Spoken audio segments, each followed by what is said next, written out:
digital marketing, became the lay of the land, right? Because you could track everything, you could, uh, uh, plug everything into the business. But especially with, AI and, the changing landscape of not only just SEO, but just changing consumer habits. Like folks don't read blogs the same way, right? Like yes, there's hundreds and thousands of websites being created every day, but they're not being interacted with the same way, right? So from a brand perspective, not everything needs to have a metric, not everything needs to have a KPI, right? And nor should it. Welcome to Social Pulse Podcast B2B Edition, your dedicated source for mastering B2B social media marketing challenges authentically. I'm your host, Mike Galton, and in each episode, we dive deep into the complex world of B2B marketing, from effective content creation to strategic social selling, sharing insights and strategies you can use right away. Let's jump into today's episode. Welcome back to Social Pulse Podcast B2B Edition, where each and every week we're talking to marketing professionals like you, going through many of the same struggles you're going through and sharing their stories. Subscribe to find in each episode the inspiration, the motivation, and the perspiration that go into growing and scaling organizations like yours.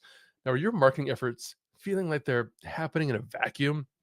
You know that sinking feeling when your carefully crafted campaigns don't seem to align with what sales is promising, or when product updates catch your team off guard? If you're nodding your head, you're not alone. Many B2B marketers struggle with departmental disconnects that leave potential revenue on the table and create frustration across the organization. But what if there was a way to break down these silos and transform them into powerful revenue generating engines? Well, that's exactly what our guest today helps organizations achieve. I am thrilled to welcome Anatole Ashraf, a seasoned senior marketing leader whose experience at LinkedIn and BNY Mellon has given him unique insights into orchestrating marketing success across organizations. As the first Bangladeshi New Yorker elected chair of an NYC community board, Anatole brings a fresh perspective on building connections and driving results. His track record of scaling marketing functions from startups to enterprises while maintaining tight alignment between marketing, sales, and business objectives makes him the perfect guide for today's discussion. Hey, Anatole, welcome to the show. Thank you so much, Mike, for having me.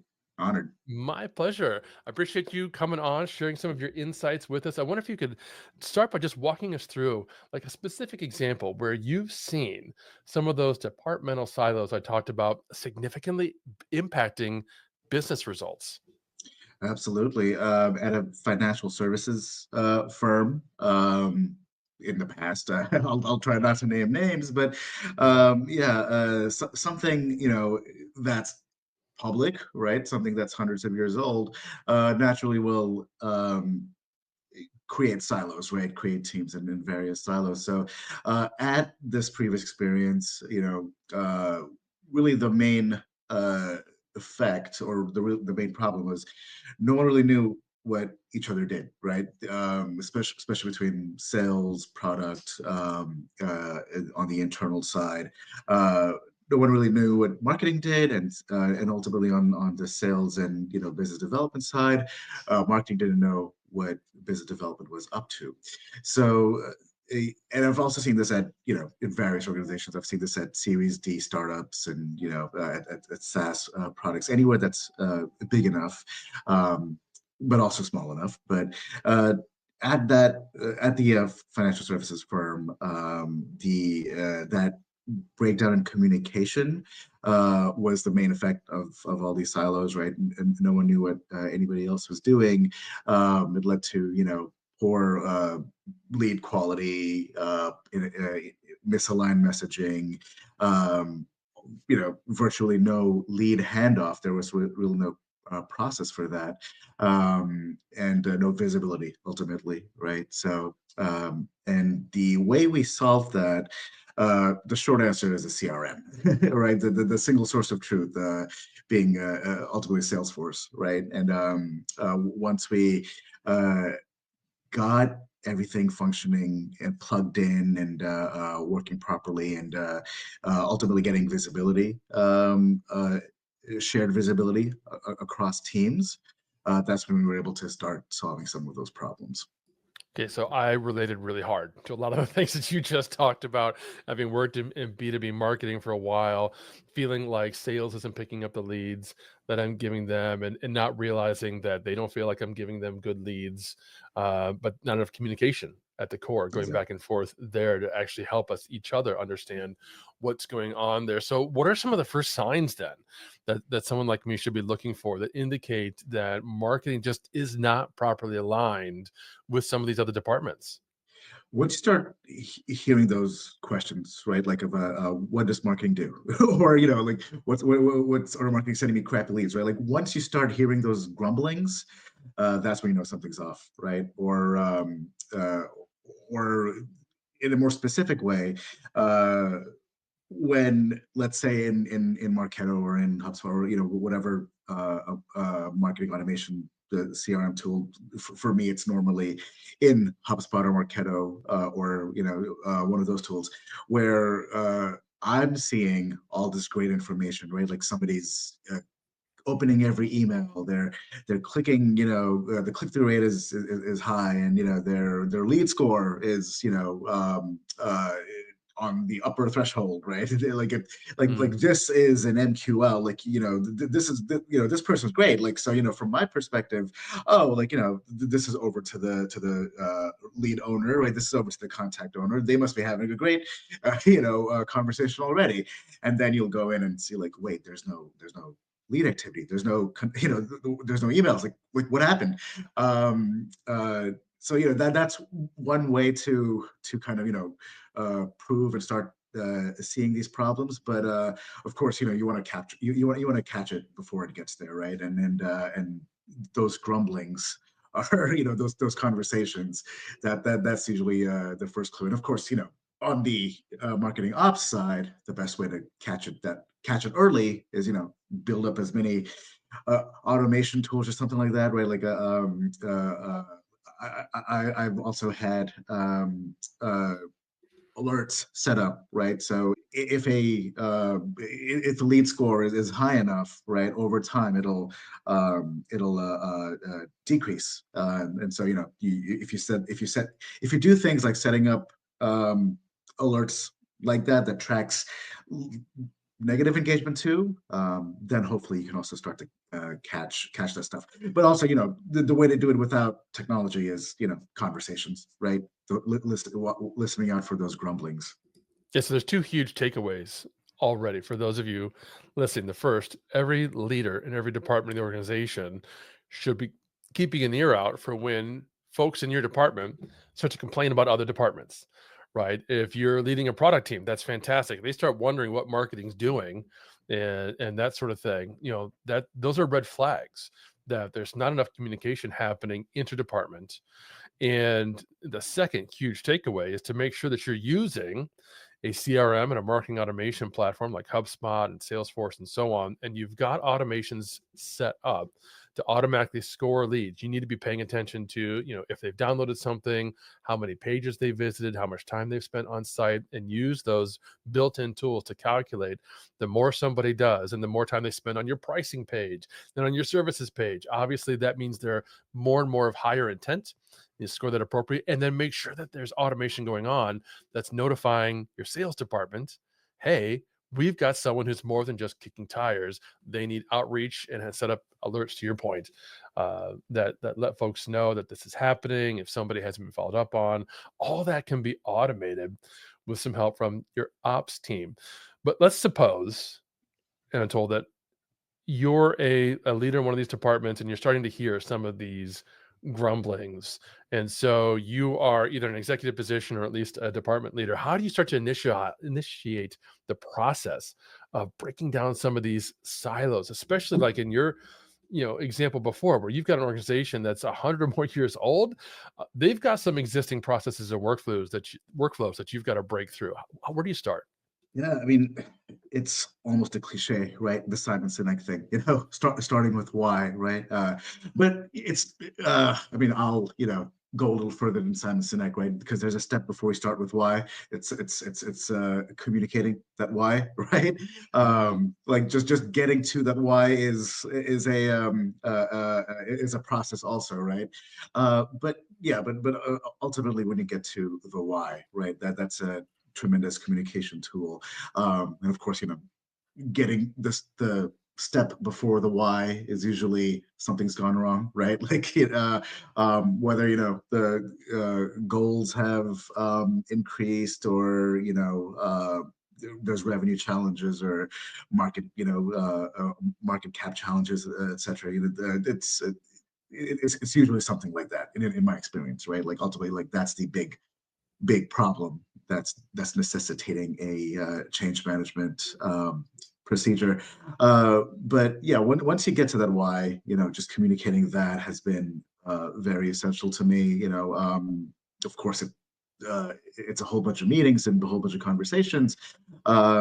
But when people understand the goals and how it impacts them, right? Whether it saves them time, saves them money, saves them efforts, affects their bonuses, then the collaboration becomes a lot easier, right? Like, yeah, and then the process can be it can be as simple as setting up calendar invites and Outlook or whatever, and but beyond that, it's just working together on shared goals, defining KPIs, ultimately defining what good looks like, right? Per the timeline that you've set up for yourself, and then yeah, just and just having a plan to start plugging along. I've also seen success when uh, it doesn't seem like something huge, right? It doesn't seem like a tremendous obstacle to, let's say, be inputting everything into Salesforce, into these changes in habits, right? If you can break that down for people also, that's tremendously helpful.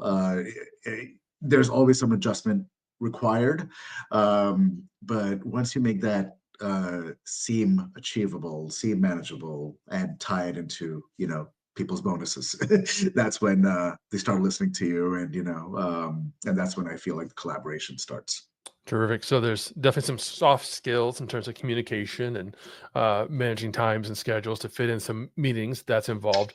What role does technology play? I mean, you talked about having make sure that you're utilizing your CRM system. You've got automation in place and a marketing automation tool that helps funnel that information in there. We even talked about meeting scheduling tools. Are there any other tools or solutions that you'd recommend that you've seen really help people achieve success in this area? Yeah, my policy. I mean, ultimately, technology can be the solution, but also the cause of some problems, right? Like some people use Yeah. technology as a crutch. But when it works well, is when the tools are something that doesn't have too high of a learning curve, especially if you're starting from scratch.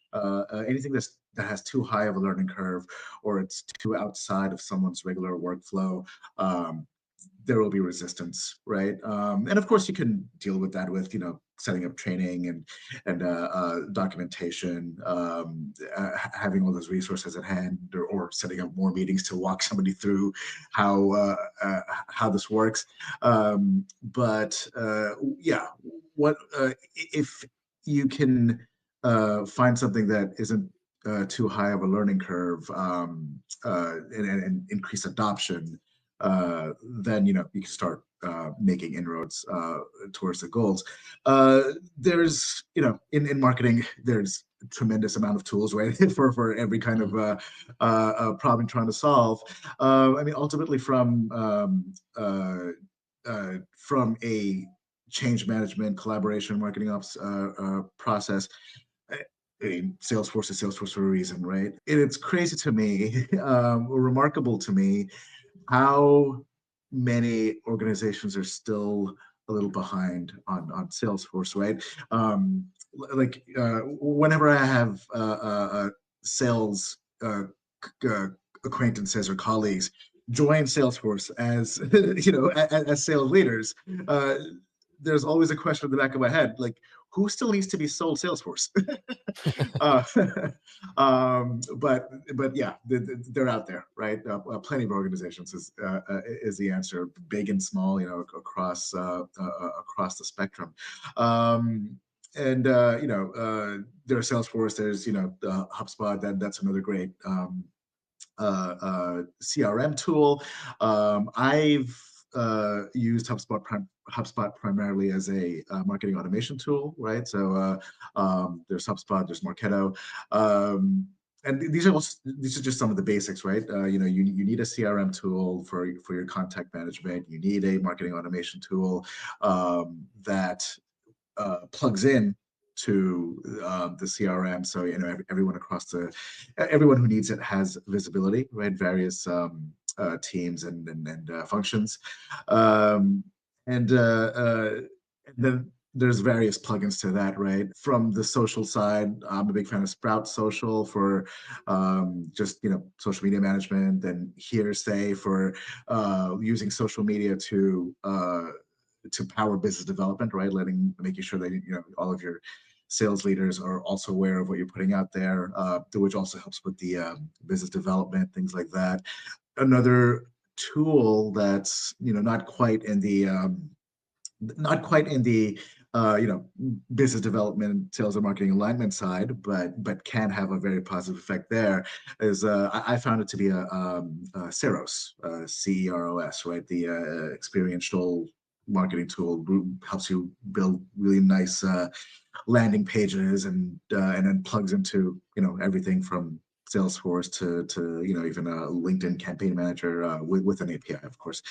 um, and Something like that is super helpful for sending some of the Google Analytics data, right? Some of the really in the weeds data into the contact record, and then that sends it into Salesforce. So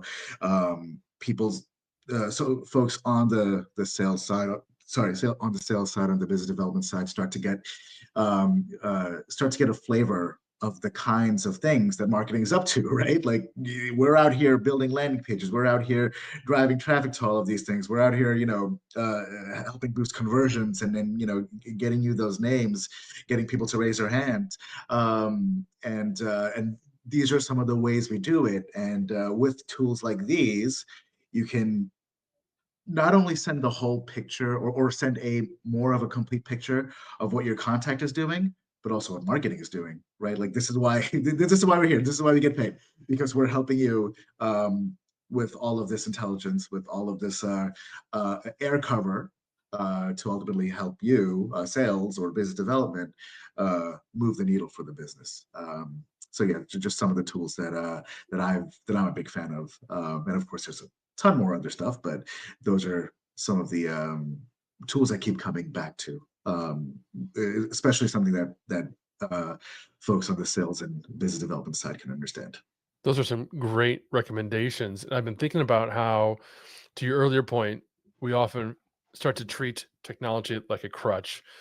I feel like we sometimes treat frameworks and organizational structures as a crutch as well. We use EOS and Agorapulse. We've previously used OKRs, and those are great for surfacing what our individual team and individual goals and objectives are. What issues are we having? Like in the EOS system, every meeting is based around headlines and issues, mostly issues. What are your problems that you need help working through? Which makes a lot of sense, but those don't address inter-team communication at all. And so if you focus your organization on following the EOS framework, how are we going to talk about what other teams are doing? How are those teams going to communicate? I'm wondering if you've had any experience with frameworks or anything along those lines that would help from that perspective. Yeah, KPIs being a huge one, right? Especially with the OKR framework, right? Sometimes even KPIs are relied on too much, right? Almost like a crutch. Like, I've been thinking about this recently, more on the marketing side, right? Like metrics overall, right? A lot of what marketing does has metrics, great, and then this is something, like especially if you come up from the digital marketing world. I got my start back in 2008 as a blogger when in the wild west of of digital marketing, as a content writer, we started to say the metrics. We were singing the metric song, very loudly back then, uh, and that kind of became the got formalized in the craft, in the discipline, right? And it worked its way up as a foundational um, way of doing digital marketing, and of course that was one reason why digital marketing became the lay of the land, right? Because you could track everything, you could plug everything into the business, um, but especially with AI, and the changing landscape of not only just SEO but just changing consumer habits. Like folks don't read blogs the same way, right? Like yes, there's hundreds and thousands of websites being created every day, but um, they're not being interacted with the same way, right? So from a brand perspective, not everything needs to have a metric, not everything needs to have a KPI, right? And nor should it, right? For example, in the past when I was at relationship science, it was like a relationship mapping tool, right? It showed you who your strongest connection to a prospect was. We had a big fan in uh, Andrew. He's a thought leader. He's got a show on CNBC. The last name is escaping me, but he was a big fan of the product. He used it, and he wrote about us a couple of times in the New York Times, right? He just wrote about his favorite tools, and he mentioned us. Relationship science has also been acquired since then, but every time he mentioned us in the New York Times, who will never give you a backlink, right? Yeah, So right. like it's yeah, the bane of SEOs everywhere. Like, why won't you give us a backlink? But every time it did that, just our organic traffic shot up to the roof, and that is brand air cover, right? So yes, it's important to be able to tell that story. It's important to be able to draw the correlations, but yeah, some things you just want to, from a brand perspective, not necessarily a digital marketing demand generation perspective. You just want to put out there, right? You want to put out there and let it do its thing. Um, so coming back to the OKR framework, if you draw it too strictly, you can't show those wins, right? You can't show when something in the wider world has gone right or gone wrong for you, and you can't react to it effectively. So yeah, so overall, you don't want to draw any framework too strictly. There's got to be room for flexibility, and got to be room for iteration, and especially the more legacy the company, right? The more of a challenge it can be. Yeah, that makes a lot of sense. Having come up pre-digital marketing, I remember doing radio ads, Yeah. newspaper ads, yellow pages. Gosh, nobody Yep. uses those anymore. So I can completely relate to everything. I'm wondering, Anatole, if you So could share a yeah, success go ahead. story, where some of the things that we've been talking about, folks are better aligning, they're communicating, and that's led to some unexpected positive outcomes. Yeah, at a small B2B ad tech startup where I was in around 2016. It's been one of the biggest wins of my career as well. Um, I led performance marketing at that organization, tasked with driving high quality pipeline growth. So I owned all of the paid, earned. We had a separate earned team, but owned and paid was within my purview. So all kinds of all the digital channels, along with the marketing operations as well. So when we got everything working, and when we got everything set up and got all the campaigns ready, got sales and business development alignment, the conversions were the easy part. We targeted the SMB market, so for me, the SMB market is almost like a B2C, direct to consumer mindset, direct to consumer play. Um, so the volume and the conversions, that was kind of the easy part. The hard part was the qualification, the marketing operations, and making sure everyone was on the business development side was aligned. That they knew as soon as somebody filled out a form, we had the nurture campaigns ready to go. So we did a lot of great stuff along those lines. So it was kind of like the greatest hits. We had a healthy testing budget. We had Marketo integrations. We had we migrated the website. We used a Ceres at the time as well, and we kept a tight eye on performance budgets and costs, and and we had as much automation as possible built out to move all that along.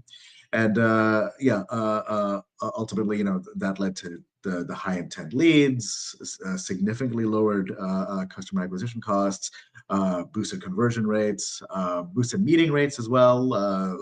It was really cool that some folks would just, come over to me and say, like, I've been chasing this person, this tier one, top tier target firm, and I've been chasing this person, or I've been trying to get a meeting at this company for like the last 6 months, and I finally got in. I finally got in. So, and then not only that, they called me. So you rarely hear like the somebody on your prospect list calling you, especially on on the SaaS side.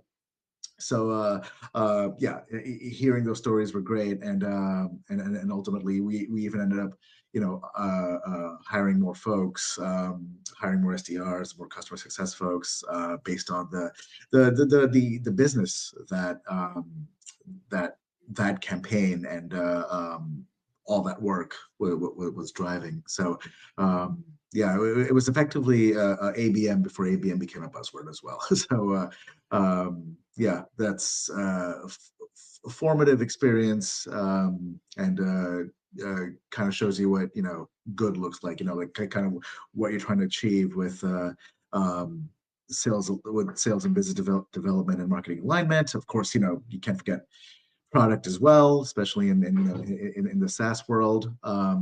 So when you have product and operations and of course sales and business development all working together, and when you use technology correctly, you kind of prove the whole process, and you show what good looks like.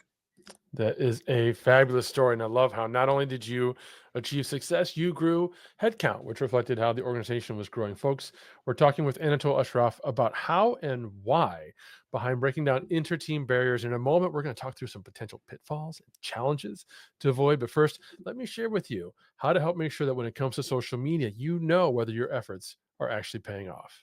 Actually can't say enough great things about the reporting with Agora Pulse. I feel like that is my job security every month. My clients aren't that active on social media, which is why they have me manage their profiles for them.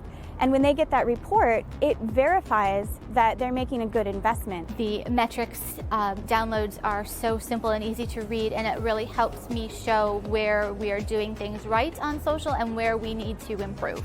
So I think one of the main reasons why we decided to move to Agora Pulse is because it's a more comprehensive, integrated tool for all of our marketing needs.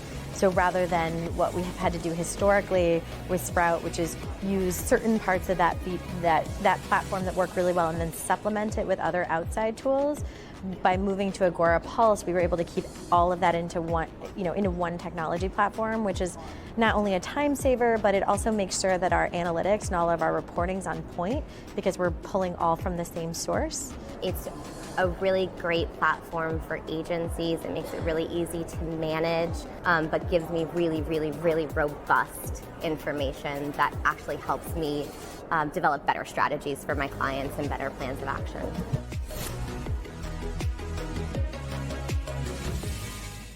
So, Anatole, what are some common pitfalls that we should be looking out for when we're trying to unite all these different departments under one unifying goal?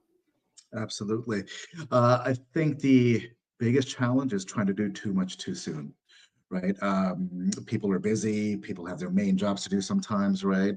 Even if part of their job is to work with you on what you're trying to achieve, um, uh, trying to, inject yourself into that workflow, it needs to be done correctly, right? So a steady pace with wins communicated along the way is a way to achieve lasting change, right? An example of that is any tool you're trying to implement, right? For example, Sprout Social, something I mentioned earlier, when we got that in at a previous firm, a financial services firm, uh, there were various stakeholders, right? Especially in financial services, you need compliance tools, and you need compliance to be involved along with business development stakeholders. So training them all up, building automated workflows, and ultimately taking the time with them to make them comfortable with the new way of doing things, while also managing their time, right? You want to make sure that you're not filling up their calendar with meetings on just this when they have all the other stuff to do. Um, uh, by being respectful of their time and making sure that they understand also why why we have Sprout Social, why do we need to have a social media management tool, why do we need to plug that into Salesforce, why do we need to send that contact activity over into the contact record, and of course training them quite literally, like, on the tools, on what buttons to click, on what to look out for, right? What emails to, what email alerts to look out for. Uh, that kind of training and collaboration, it's super important, and then also building in the time in whatever change management project to train folks correctly. It's super key. So yeah, just building in. Especially if you have the luxury of time, right? Not everybody, not every organization is gonna have the same timelines, or to be able to do some of this. But if you can effectively build in uh, uh, the opportunity for learning, understanding, and of course retention, right? In a way that fits into folks' regular workflows, and so if it's not too much of an ask, that's how you achieve lasting change, in my opinion. Do you see that there is a particular role or roles within an organization that is should be primarily responsible for this kind of intercommunication? Yeah, it could be a sales enablement manager or something like that, where their job is to effectively connect what marketing's doing with sales, right? There are some really great sales leaders at LinkedIn, who do that really well. Kind of showed me the what great looks like in this role. And then what you could also have this is just me if I was creating an org chart, with the where money is no object, where having that sales enablement manager's counterpart on the marketing team, right? So like those two folks can make sure that everything is connected, everything is being communicated, right? Those two folks being like the connective tissue, and of course you have uh, some organizations have a separate data team, right? Some organizations have a separate marketing ops team, but having roles like that, whose sole responsibility is to make sure that various stakeholders understand what's happening, understand why, have visibility into the day to day, and of course, have healthy feedback loops, right? You want to avoid that situation where marketing is saying, sales can't close the leads I give them, and sales is saying marketing is giving me crappy leads, right? So having that focus and having that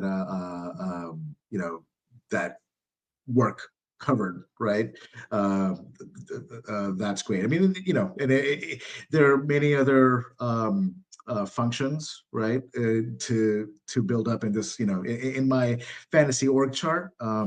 Which reminds me, like, I know we have, fantasy football exists, but fantasy org chart should be a thing Right. as well. But yeah, like that marketing ops, sales enablement, uh, uh, uh, focus or discipline would be really cool. And it already exists in some places, but if we could, wave a wand and kind of, create that role at every B2B organization, I'd be super happy. Yeah, yeah, and it's a challenge. I mean, here at Agorapulse, we've recently moved from sales and marketing to a single revenue team, and we have a revenue enablement leader in the organization who's fantastic, and they're all getting ramped up on their roles. But that still doesn't necessarily include product or our data team or customer support. So we'll still have to, still have work to do to figure what that org chart actually is going to look like. But let's assume for those of us listening, we've been able to break down some of these barriers and eliminate some of these silos. We've got some great momentum and we're moving in positive directions. How do we maintain that? How do we keep that momentum going in those positive directions, do you think? Automate, right? Keep sending, automated reports, right? Automated notifications. Marketo, for example, has an interesting moments setting, and that's just a really dumbed down way of saying, uh, um, you use those, notifications and keep sending them to folks. One way I've done this is within Salesforce, right? Setting up dashboards that show people how things are moving along. Communicates all the wins along the way and shows trends, especially. And you also have to meet people where they're at, right? Some people respond pretty well to dashboards. Some people need the squeaky wheel, pestering them about like, hey, have you seen this? Have you seen this? Right? Some people love having a live, like, whether it's email alerts or like or a dashboard that they can just consult at their leisure. But beyond having those automated notifications and tools ready, regular check-ins, right, are super important. Some people may be annoyed by that, but Yeah. you got to power through, right? Especially if you at the beginning of the process, if you've communicated that why, right, then the meetings are easy. And yeah, just to there's also reporting fatigue, right? So, depending on how far up the how senior individuals you're dealing with, but you know, um, essentially meeting people where they're at. For not only their immediate remit, but also giving them a visibility into like the overall movements, and to like things like uh, uh, what are the how are opportunities moving down the line, right? How are leads moving down the line? Giving people the opportunity to kind of engage with that intelligence as they need to, as they see it, but also building in the discipline of, like, here are the meetings, here are the touch points, here are the check-ins. That's how we're gonna keep moving it along. So really, ultimately, if I were to break it down to two things, regular calendar invites, regular meetings, and automated alerts as much as possible, provided you've built the foundational stuff the right way. Fantastic advice, Anatole. This has been such an important episode. I'm reminded of the idiom that says everyone in life is either going into a storm, they're in a storm, or they're coming out of a storm. And I feel like everyone listening, either they're folks like me who have been through this kind of interdepartment siloization of tasks and miscommunication, or if they've been lucky enough not to have lived through this, folks, trust me, you will, whether you It's want to coming. or not. So it's so great to listen to someone like yourself talk through there are solutions and lay them out so eloquently. So thank you for that. For folks who might want to learn more, or if they just want to connect with you, where should they go? Yeah. Again, thanks for having me. Really enjoyed imparting whatever folks can take with them. Yeah, please find me on LinkedIn. I'm pretty engaged there. Having been at LinkedIn, I've drunk the LinkedIn Kool-Aid. So please do find me there. Feel free to connect with me. I'm also on Blue Sky for as imparting more marketing knowledge along with the civic stuff that I do from the New York City community board side. So yeah, looking forward to connecting with you all there at LinkedIn or on Blue Sky. Fantastic. Thank you, Anatole. Thank you, all of you, for listening. As always, we'll have all the links in the show notes below. But that's all the time we got for today, friends. Don't forget to find the Social Pulse Podcast B2B edition on Apple and drop us a review. We'd love to know what you think. And until then, we'll see you. Thank you for joining another episode of Social Pulse Podcast B2B Edition, hosted by Mike Alton and powered by Agorapulse, the leading social media management solution. Learn more at agorapulse.com. If you found value in today's episode, please subscribe on your favorite podcast player and leave us a review. We value your feedback and look forward to bringing you more useful insights.